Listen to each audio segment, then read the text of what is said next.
కరీంనగర్లో జరిగిన సంఘటన మీ అందరు గమనిస్తూ ఉన్నారు. మొట్టమొదల మీ ద్వారా ప్రధానమంత్రి గారికి ఒక మెసేజ్ పంపిద్దాం మనం. मोदी जी, आपकी होम मिनिस्टर जिसकी कंट्रोल में पुलिस और लॉ एंड ऑर्डर रहती है, आपकी अपनी आप होम मिनिस्टर जिसके पास लॉ एंड ऑर्डर रहने चाहिए, आज उसी होम मिनिस्टर बंडी संजय साहब ने करीमनगर में एक गवर्नमेंट ऑफिस को तोड़ दिया. एमएलए ऑफिस जो गवर्नमेंट की ऑफिस है, उस ऑफिस को आपकी एमएलए साहब, आपका मंत्री बंडी संजय साहब ने तोड़ दिया. ఎంత బాధాకరం అంటే ఒక హోం మంత్రి, దేశానికి ఒక సహాయ హోం మంత్రి చిల్లర రౌడీలను పెట్టుకొని కరీంనగర్లో ఒక గవర్నమెంట్ ఆఫీస్, అది ఒక ఎమ్మెల్యే గారి స్వంత ఇల్లు కాదు, అది గవర్నమెంట్ క్యాంప్ ఆఫీసు.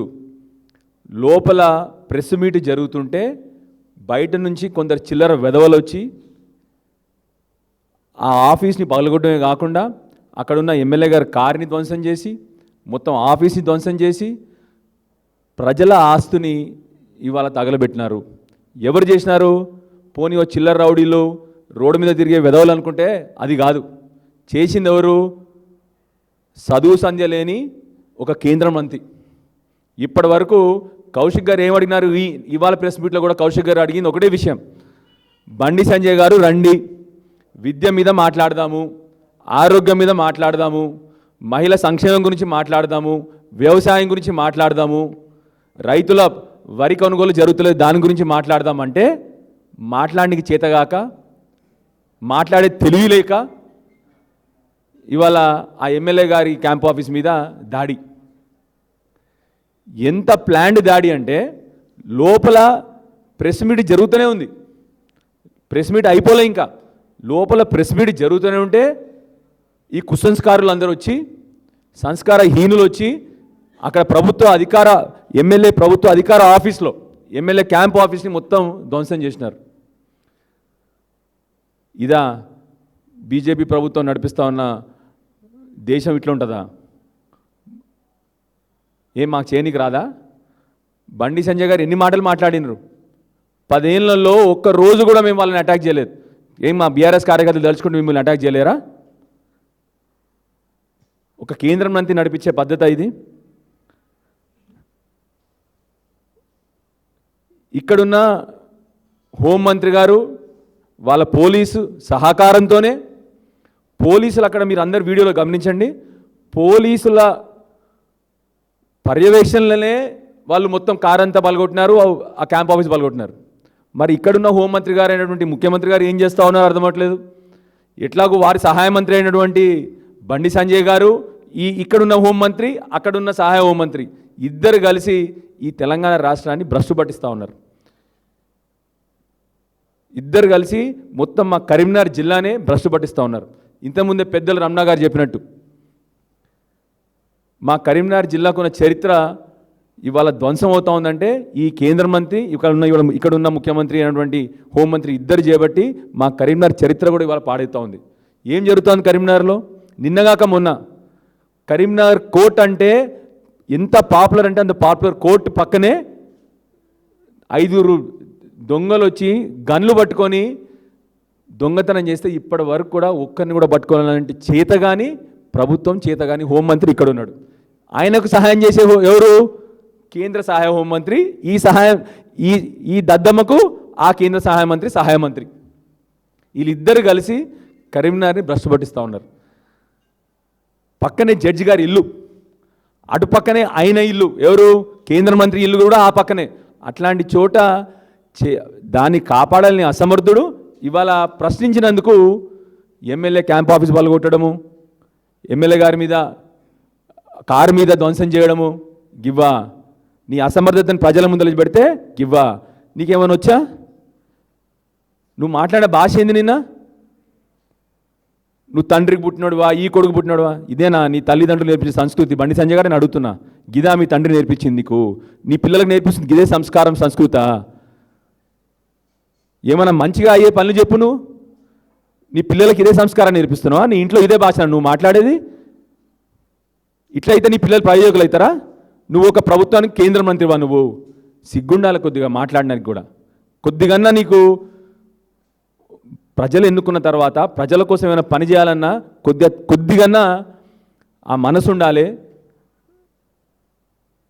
ఎన్నుకున్న ప్రజలను మోసం చేస్తా ఉన్నావు బండి సంజయ్ నువ్వు ఇలాంటి రౌడీ పనులు చేసుకుంటూ. ఇది మొదటిసారి కాదు. దయచేసి నేను డీజీపీ గారిని అడుగుతా ఉన్నాను. తెలంగాణ సాధించినటువంటి కేసీఆర్ గారి క్యాంప్ ఆఫీస్ కూడా బలగొట్టినారు. హరీష్ రావు గారు సిద్దిపేట క్యాంప్ ఆఫీస్ బలగొట్టినారు. హరీష్ రావు గారు ఖమ్మం పోతే అక్కడ attack. Yadadri Bhuvanagiri camp office, Yadadri భువనగిరిలో ఉన్న బీఆర్ఎస్ పార్టీ ఆఫీస్ బలగొట్టినారు. ఎక్కడ పోతా ఉంది? 10 ఏళ్ళు ప్రభుత్వంలో ఉన్నాం.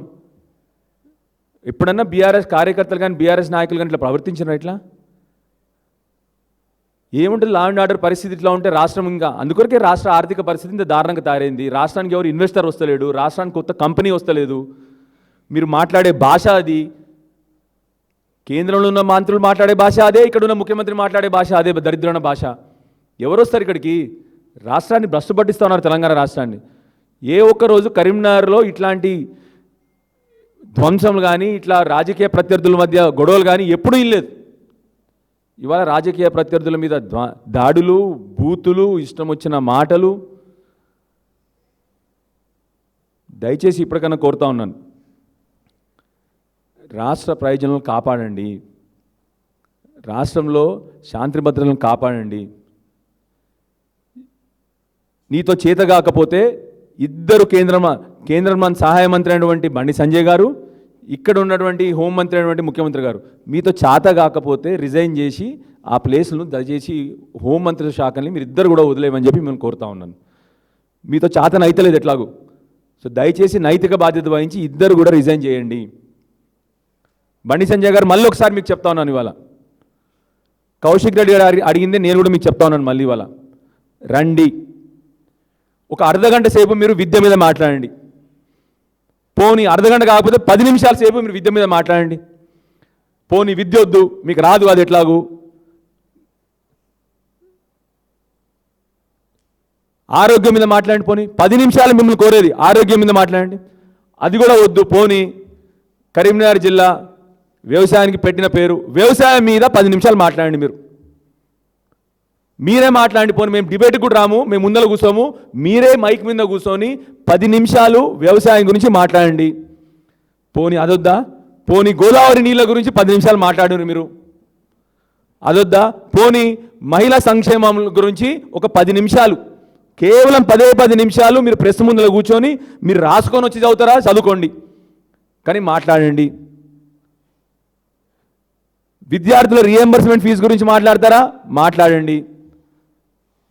దయచేసి మళ్ళీ ఒకసారి మేము అదే కోరుతా ఉన్నాం మీ నుంచి, ఒక 10 నిమిషాలు ఏదన్నా ఒక సబ్జెక్ట్, మీ ఇష్టం వచ్చిన సబ్జెక్ట్.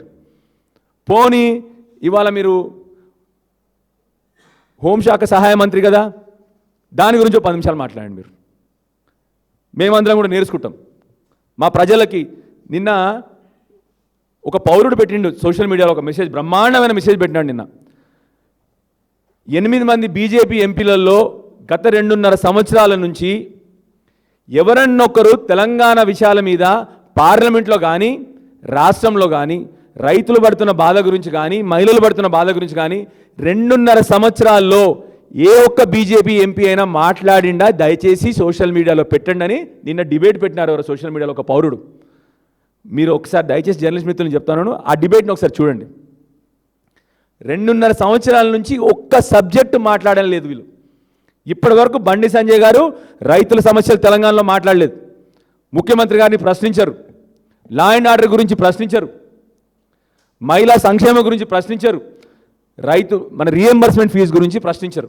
రేవంత్ రెడ్డి గారు పేరేదియరు. నిజంగానే రేవంత్ రెడ్డి గారికి సహాయ మంత్రి ఎవరైనా అన్నారంటే బండి సంజయ్ గారే. ఆ సహాయ మంత్రి పోస్ట్ వట్టి పెట్టలే ఆయనకి, రేవంత్ రెడ్డికి సహాయ మంత్రి ఆయన. ఒక్కసారి ప్రజల విషయాలు మాట్లాడకుండా ఏమన్నా అంటే కేటీఆర్ గారిని తిట్టడం, కేసీఆర్ గారిని తిట్టడము అసమర్థుడు చేసే పని. అసమర్థుడు ఏం చేస్తాడు? తనకంత సమర్థవంతుల్ని ఎప్పుడు బూతులు మొత్తం మాట్లాడతాడు. చేతగానోడు ఏం చేస్తాడు? బాగా సమర్థవంతం ఉన్నోడిని ఎప్పుడు తిట్టుకుంటూ కూర్చుంటాడు ఇంట్లో. అది మీరు అసమర్థత. మీ సమర్థత ప్రూవ్ చేసుకోవాలా. ఇప్పుడు నేను మీకు చెప్పిన 5-6 సబ్జెక్టులలో 10 నిమిషాలు మీరు మైక్ మీద కూర్చొని మీరు ప్రెస్ ముందర మాట్లాడండి. మా తెలంగాణ ప్రజలు హర్షిస్తారు. లేకపోతే ఆ సహాయ శాఖ మంత్రికి రాజీనామా చేసి మీతో ఏది చేత కాదని చెప్పేసి మా పార్లమెంట్ కూడా రాజీనామా చేయాలని చెప్పి బండి సంజయ్ గారిని కోరుతా ఉన్నాను. Thank you. జై తెలంగాణ.